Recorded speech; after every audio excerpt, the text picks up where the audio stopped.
interesting part, and perhaps a problem with the discussion that we're having, is that the discussion we're having is so advanced that it brings up many, many topics. And you need the background of those topics to understand the topic that we are doing. And one synergistically proceeds, and when you get to do those topics that you could say you should have done earlier, but it's never like that. How can you say you should have done those earlier? Then when you pick up those later and come back to doing this one later, your understanding is enriched. But as you know, sometimes in these meetings, we take, diversions, and go off and do these. And we really need Chandrakirti's, in his supplement to Nagarjuna's treatise on the middle. Some people call it an introduction to Nagarjuna's treatise, but I don't know, when you read both Tsong-kha-pa and Giant Sheba, it's more like a supplement, adding on to Nagarjuna's treatise, adding on to it.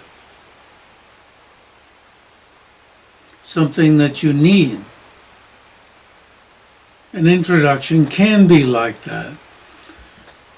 But when you look at what Nagarjuna says, not from self, not from other, not from both, and causelessly, he doesn't say. He just drops the topic and goes on to other things. After that first stanza, he says, it's almost like, hey, did you forget what you began? So Chandrakirti feels he has to add something in there. And thank goodness. Goodness? What's goodness? Thank goodness. Thanks to his goodness that he added something to let us in. And he added a lot. And he doesn't bother to add on so many other topics. If he was introducing it, shouldn't he bring up the other topics for which he felt he didn't have to? So it bothers a lot of scholars in Europe, Australia, America, and so forth that I translate Avatara and Tibetan Jukpa, not as introduction, but as supplement.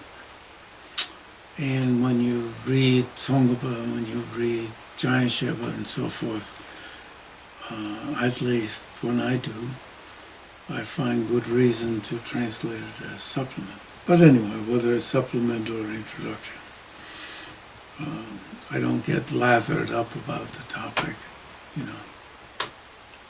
Doesn't disturb me that somebody else wants introduction, because an introduction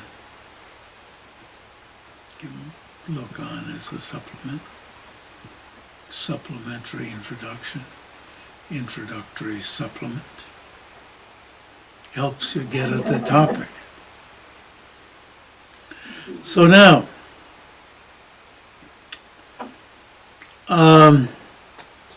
it's interesting, given that some of our Tibetan teachers tell us we've got to almost like jump to imputation, dependent imputation, and swallow that now. It's interesting, or we get that impression, that it's interesting to notice how much Buddha, Nagarjuna, Chandrakirti, and so forth emphasize dependent production, dependent causation. And then once we notice that, to,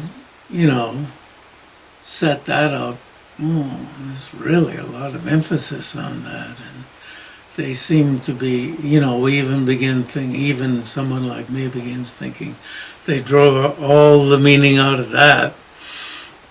And then to notice how Tsong-kha-pa abruptly, where we are now, then shifts, we could say abruptly shifts, right? This is Hopkins at the margin, everything else is Tsong-kha-pa in this chapter. Abruptly shifts to calling this dependent imputation. He doesn't, as we'll see in the indented part, he doesn't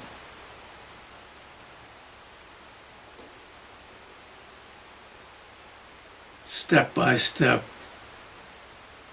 push us, move us from dependent causation, dependent production, into dependent imputation. We somehow have to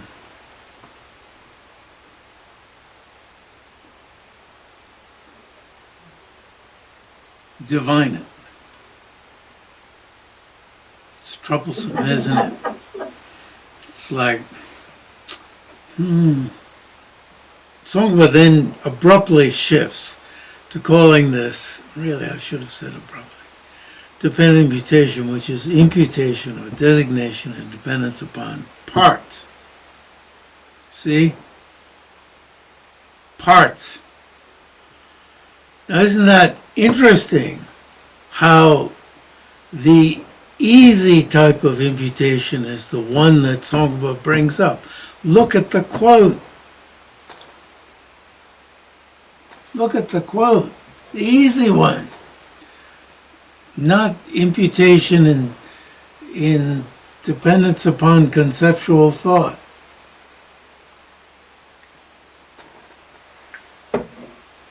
This is Arya Deva's favorite.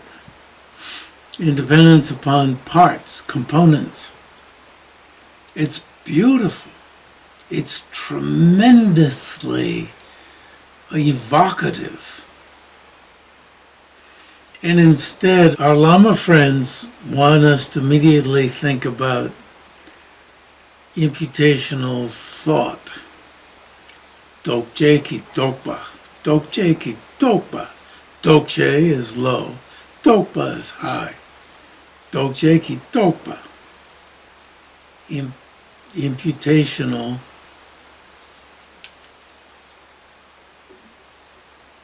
conceptual thought, conceptions.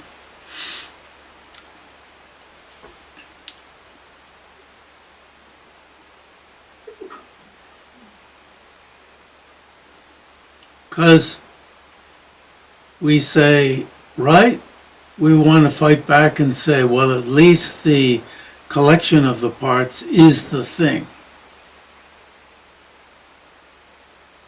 Right?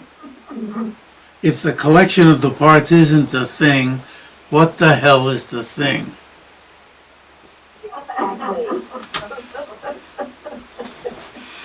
If the collection of the parts isn't the thing, what's the thing?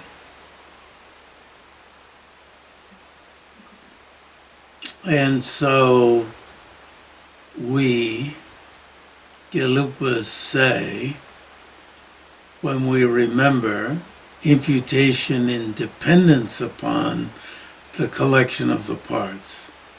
And if we're honest, we say, what does that mean? And then to get out of it, we say what I say is really a mistranslation, imputation of the label.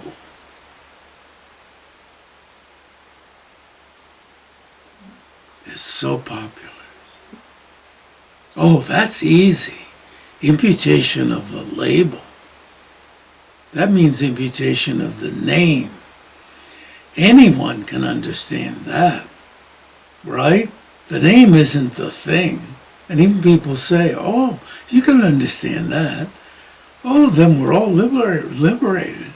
If that was the meaning, imputation of the label is like a mayonnaise jar, and you put the label on the jar. Oh, then I'm a prasangika. I can even say the Sanskrit. Don't even have to say the English. Consequentialist. It's got so many syllables. Consequentialist. Prasangika. Prasangika is one less syllable, 4. I did it. I understand it. What's left? We're already prasangikas. It's just a translation problem. So, what's next? Ice cream?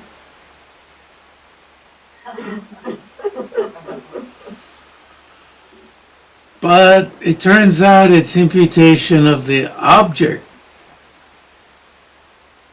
The mayonnaise jar itself. Independence upon the collection of the parts. That's what Ngao and Langdon was so good at. The object designated, imputation of the object designated. What the hell does that mean? That's a real problem. So if that's not the collection of the parts, then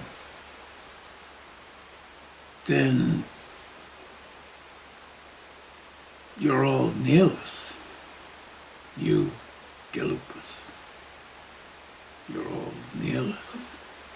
And so the other schools of Buddhist thought say consequentialists are nihilists, and they have good reason to say it. As His Holiness said in 1972 to a group of scholars in the smallish room in the private office area. If this isn't true, then nothing's true. That's your feeling.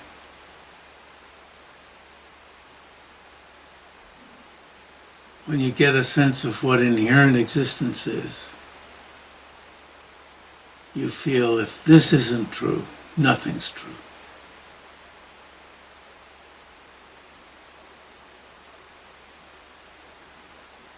In other words, if it's not the collection of the parts, then nothing's true. If it's not from its own side, then nothing's true.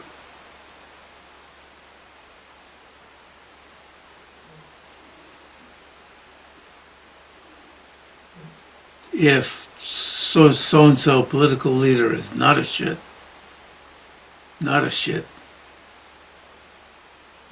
over there, if that monster over there is not a shit, nothing's true.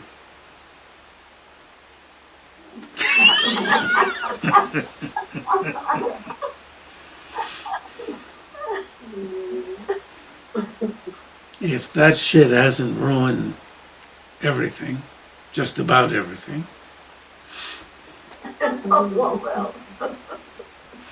it was interesting.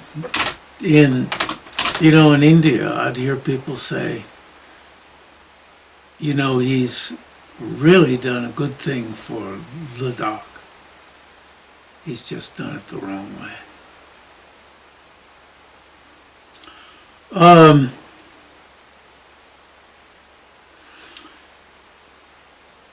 Independence upon parts. You see, independence. Wow. Dependence upon parts, but independence upon the collection of parts, even. Or if it's person, independence upon just consciousness, then person is consciousness, thereby widening the scope of dependent arising to include all phenomena, including even the permanent.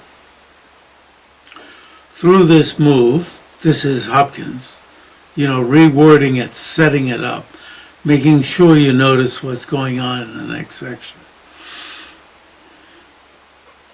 So as His Holiness said, faith has room for skepticism, so we can be skeptical about Tsong-kha-pa, the indented stuff, and super skeptical about whoever Hopkins is, right? The guy who's at the margin. And of course, super scoopter, skeptical, what he says in person on Zoom, like trigger, overusing trigger. Remember? Even he decided after a few weeks it was okay. Trigger and what was the other word? Spark, like in the next lifetime or a few lifetimes later, hearing something about, oh, a carpenter made that, and that sparks. That was okay. Triggers. Gun, forget about gun, but trigger. Trigger, letting the, whatever. But that is a spark. Even a gun's a spark. Well, I used to have a cap gun in this cap, but it didn't shoot out anything. Yeah. I guess that was the gun I had. Just it sparks a loud noise. Through this move, he provides, Tsong-kha-pa provides a framework for the declaration that emptiness, dependent arising, and middle path are synonyms. Crazy. Tsong-kha-pa says something that sounds crazy, but Nagarjuna said the same thing. Crazy. Provides a lot of trouble. How are you going to give commentary on it? And in the subsequent chapters, people try to make sense out of what Nagarjuna said. That Chandrakirti repeated, and Tsong-kha-pa repeated, and these scholars tried to make sense out of. And then we'll be reading that, and they go, ooh. And, it expanded people say blow their minds. I don't know about blow their mind. Extend your mind to try to make sense out of it. Because there's no way that these three can be regular synonyms. How are they not regular synonyms? How do you unravel it so that you can turn them into synonyms?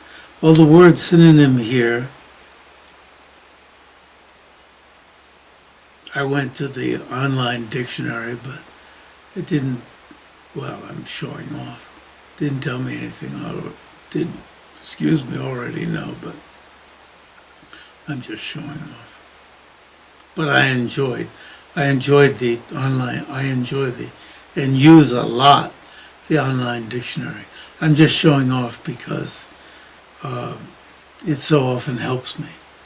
So I'm saying here's one time when I did remember.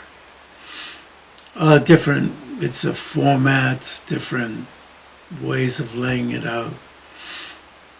Divisions, I don't know. That would have to be divisions of something else. But even formats would tend to be formats of something else. And Namtrang in Tibetan, there's a longer term where I feel restricted to say synonym, but And in the stanza from when Tsong-kha-pa cites it, different words come up. But anyway, so Tsong-kha-pa just launches into it. The emptiness of inherent existence is posited as dependent imputation.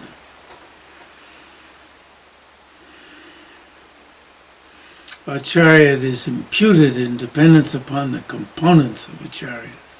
So meaningful. And really, I keep saying that. In other words, to recommend. A house is dependent upon the collection of its rooms, or just in dependence upon its rooms.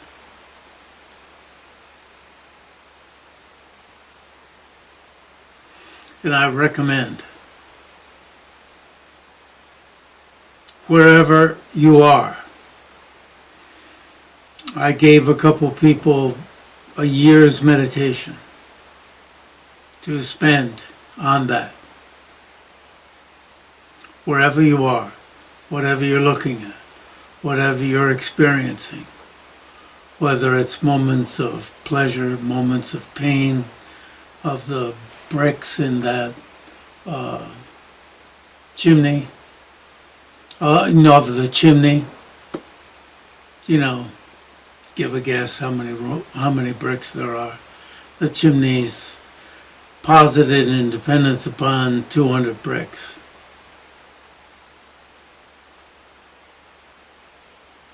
Is posited in dependence upon, okay.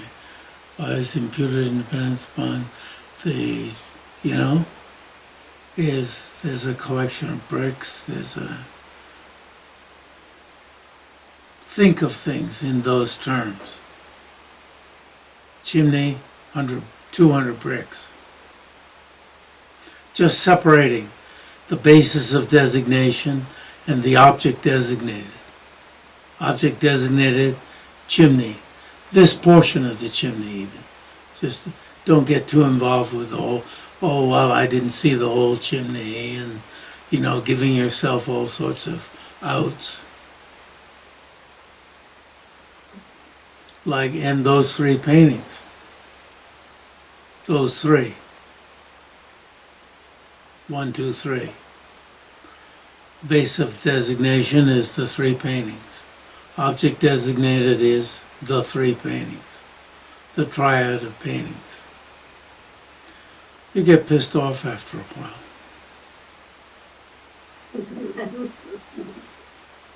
You get quite uncomfortable. The electric radiator. The guy came this morning. So it's going up to 85 today, 90 tomorrow. And so we have cooling. If it goes down to needing heating, no. Can't turn on the heating. It'll short out the system. So we're in hot weather territory. Yesterday was the last 2 days were the last cool days, supposedly. I'm fine with that. I'm a little bit.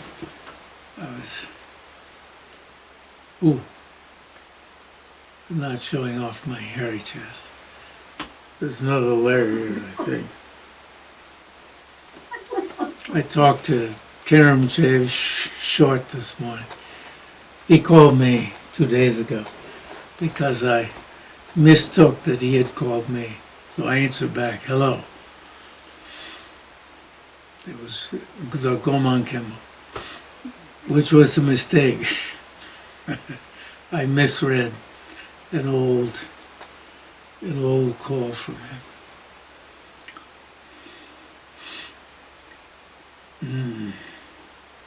Whatever you look at. They spent a year. They did some traveling too. There's two types of faith. The professor at UBC, when I was there, taught me this. One is the sort of deep faith. And the other is just worldly sort of faith. And they had the worldly sort of faith. The faith that, if somebody said, how do you get to Charlottesville, Jeffrey?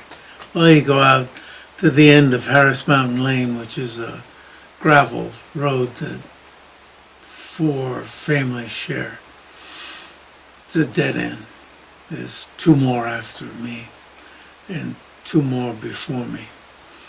And you go out, you turn left, and then you take your first real left, and then you blah, blah, blah. The, worldly faith is that I would be able to show them how to get to Charlottesville. So they had worldly faith in me, that I could tell them a little bit about how to meditate on emptiness. So they were willing to spend a year with that worldly faith, because I say, don't put that other faith into me. A year. Wow, that's pretty good worldly faith.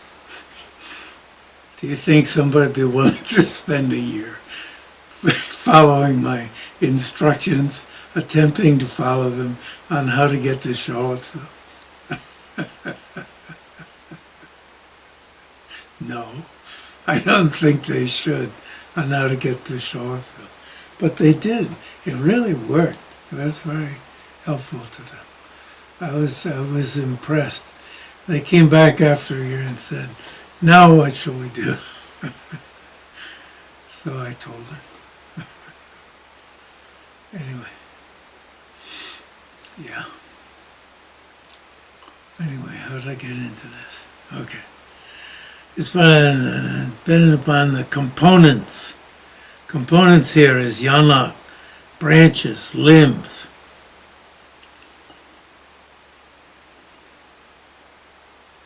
In the sense, is empty in the sense that it is not inherently produced. What?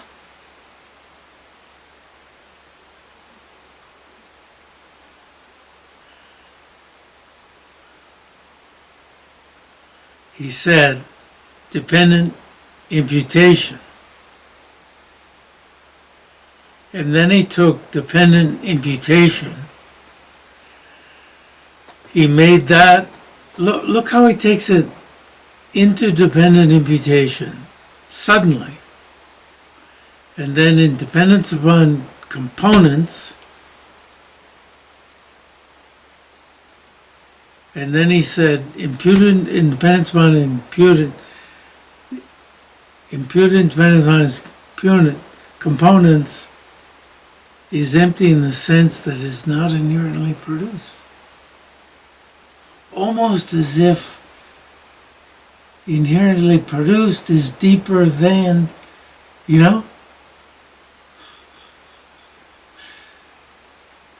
imputed independence upon its parts, its components, yana.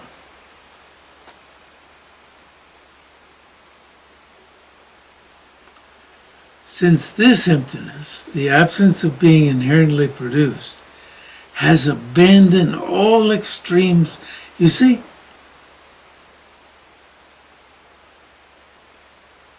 and our lamas are telling us, you've got to realize the deepest emptiness, and that's only when you realize imputed independence upon conceptual thought.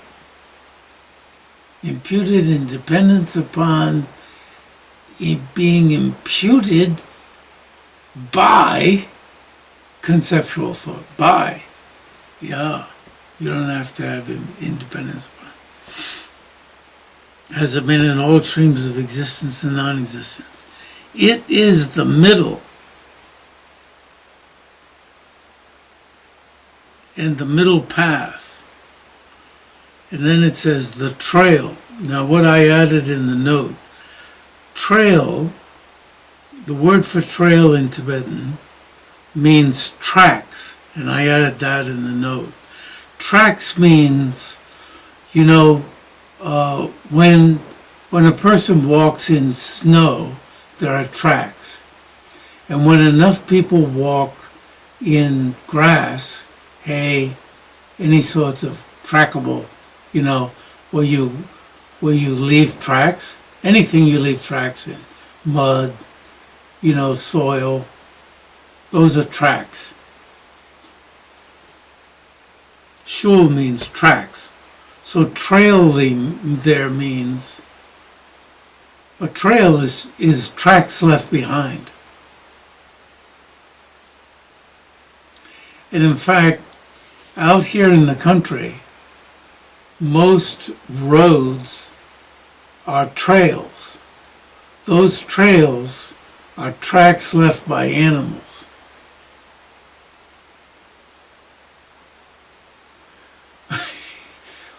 Where were the roads, the dirt roads used to be built? They were built on trails. Whose trails were they? Animal trails.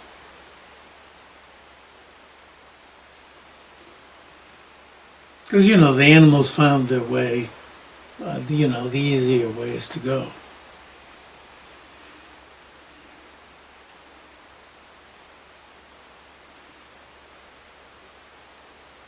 So, tracks left behind.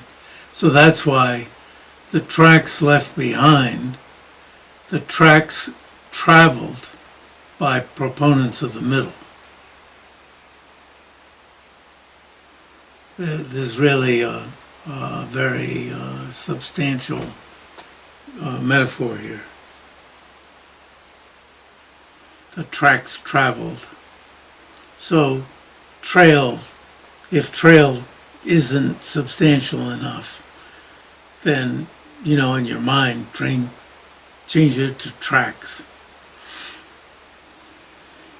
Trail should be substantial.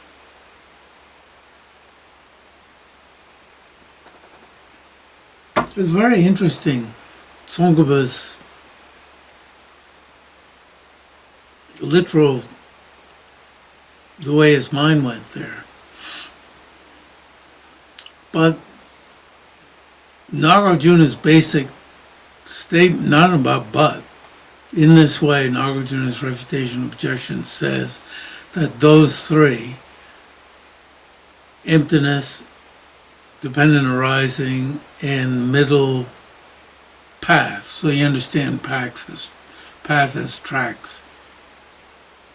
The tracks traveled by, you know, these former greats that were, you know, these former cows, these former animals, but great beings. They left tracks for us to follow, which are their great texts. I mean, that's His Holiness's point about the 17 great beings of India. They left texts for us to text to stimulate our minds. And he made, for what for me is like a joke, but not a silly joke, that the great arhats, the Neden Judruk, right, 16, didn't leave us texts. We just spend all this time worshiping them and so forth. And what he's saying is we should worship the 17 great scholars because they left us books to stimulate our minds. So I laughed and laughed because it struck me as, wow, that's true. That's why he chose out these 17. They wrote these great texts. So you folks read those texts and stimulate your minds.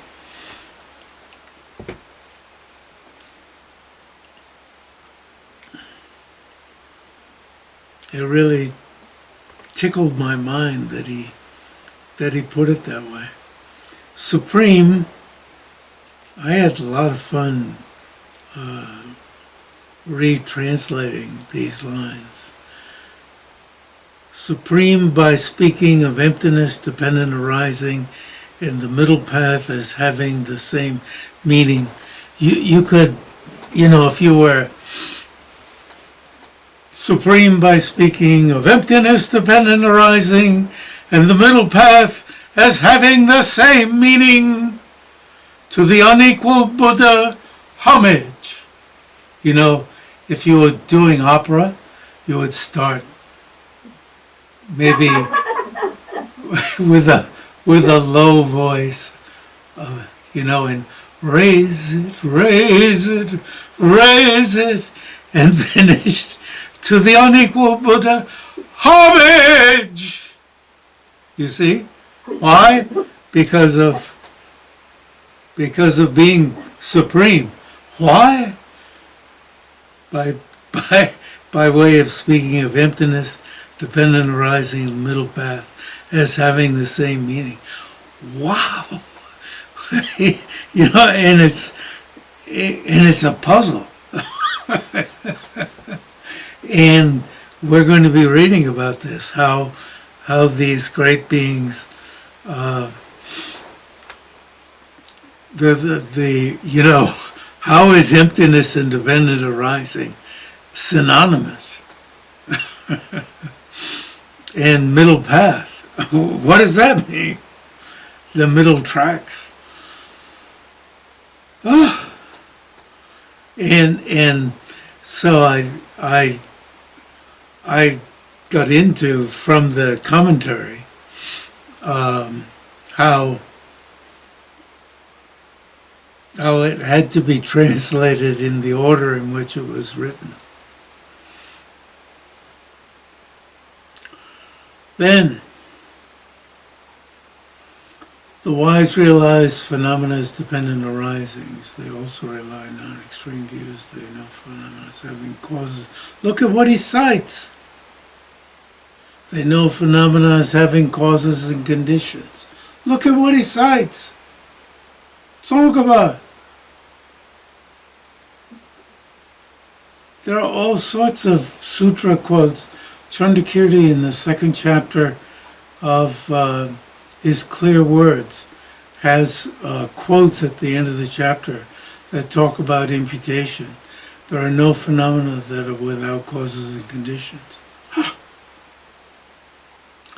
So then, Hopkins, he has these cute things where he, so that we notice them, makes these issues. How does dependent arising come to mean dependent imputation? All right, good place to stop. See you around next week.